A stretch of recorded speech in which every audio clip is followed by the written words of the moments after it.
The rest, well, what we know is there are 9 and there are only 8 seats. And so the shuffle, the movement from week to week becomes more profound as we go. And that was right before us on the weekend.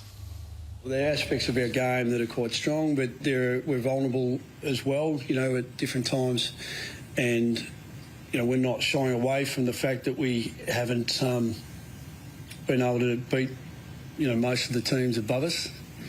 And they're above us and higher up on the ladder for a reason. They're the better teams in the competition. When we put it together, I think we're a pretty good team, and you know, with that we need to become a little bit more consistent with our in-game stuff, particularly to be the team that we want to be. But I think we're on track to build that consistency and become that team. Bye last year, or 13th. We got to the bye this year.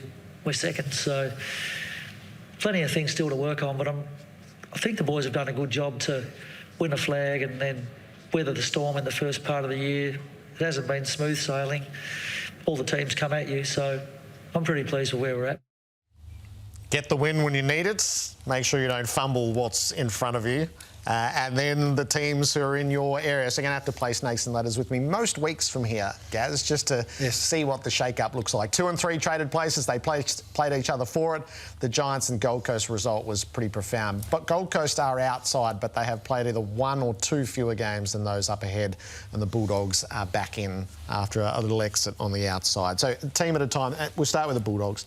7 and 0 on a percentage of 200 against the non-9. They just keep setting it all up, getting all your pieces in place, make sure you're sound and in good form for when the bigger challenges come. And that's what they've done.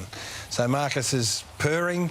Sam Darcy's getting better, injury-free. The midfield, in the absence of Bontempelli, is growing in the early part of the year.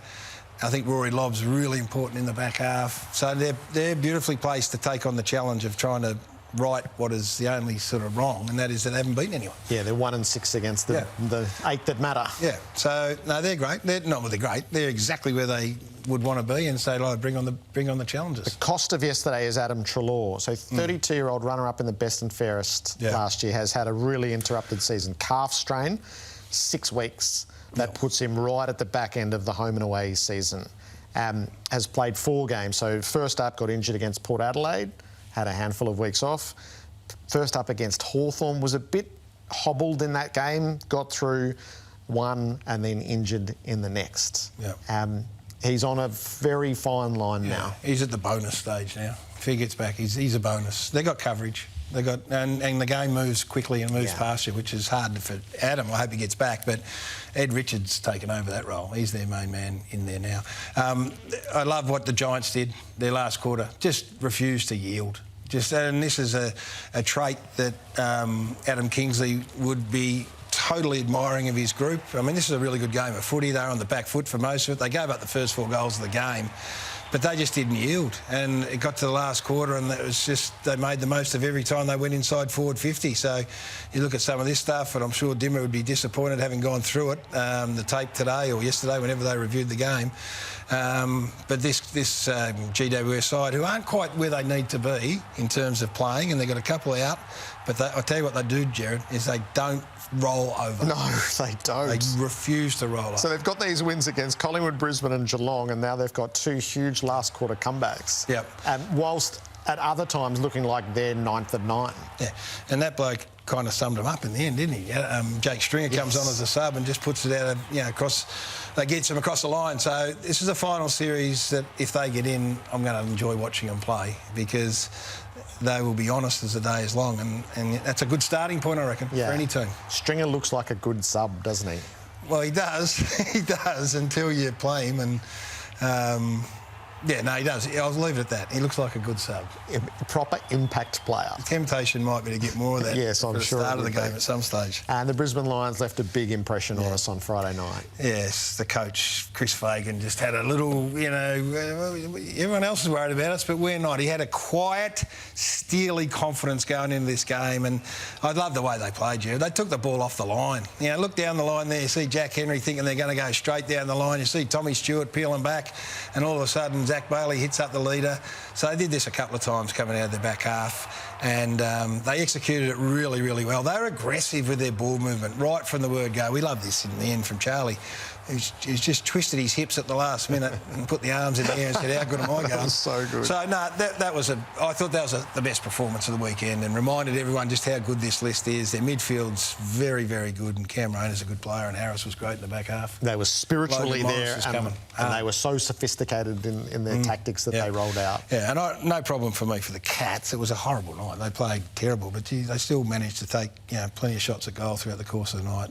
So it's set up. These teams are going to be involved at the pointy end of the year, and they'll have a break, Brisbane and Geelong there, and the Giants and the Bombers, and then they'll come back and run hard home to the end of the year. So I loved, in fact, I didn't like it. I loved what Brisbane did. I didn't think they were going to do it. I thought Geelong would win on Friday night. They had a terrible night, but Brisbane were outstanding. The Gold Coast Suns now find themselves, boys, outside of the 8. After sitting in the top 4 nice and pretty, they have only played 13 games. I was about to say, yep. But, Geordie, there is some big dilemmas for Damien Hardwick. Well, I think what was such a great strength at the start of the season, and this is the issue when a particular part of your game is on. So when you come up against the Gold Coast Suns, what do you go to work on? You go to work on the half-back transition. So Rioli and Noble are the two names that come to mind. So you can just see there that the last 5 rounds, not only has it just dropped a couple of places, it's dropped right to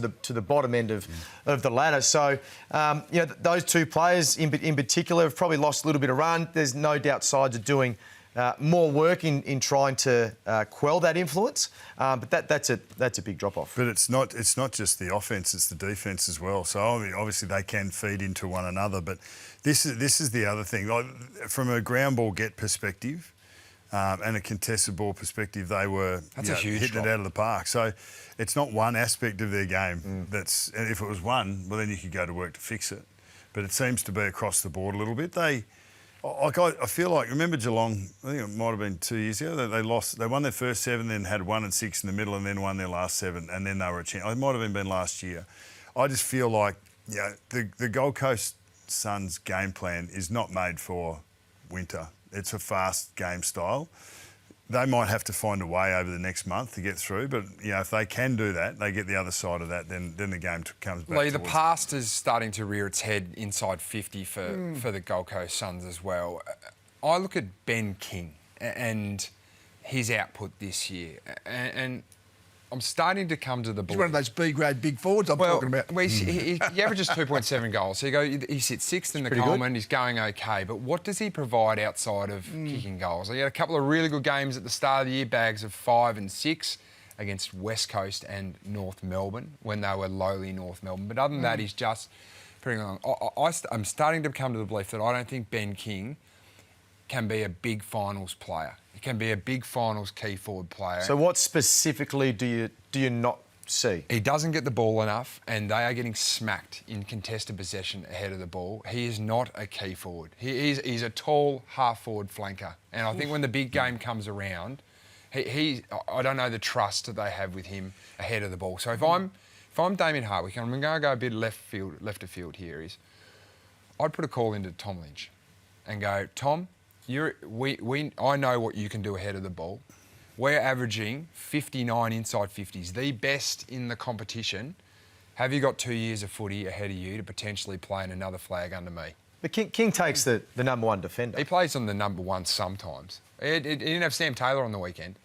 Has Tom Lynch got another 2 years in him? Well, that's the question that Damien Hardwick's got to find out. But with the 59 inside 50s, I reckon Tom Lynch has held up pretty well this year for Richmond in a very undermanned. But we're looking at 59 inside. Like we saw what happens when, and I think Ben King's numbers are probably a natural result of the lack of fluidity in the offence. It can't be a lack of opportunity. They're averaging 59 and he's averaging 7 possessions. Yeah, we just saw the drop off in end-to-end position, end-to-end sort of ball movement. So that's going to have an impact on all forwards, let alone Ben King. But Ben Long's not quite as damaging as he was in the early rounds either, and that's why those guys are largely dependent on how the ball comes in some shape or form. But that's where the contest kicks in, as you're suggesting. Well, to actually mark it, but is he getting marked against? Like, is he making the contest and at least the ball's coming to ground?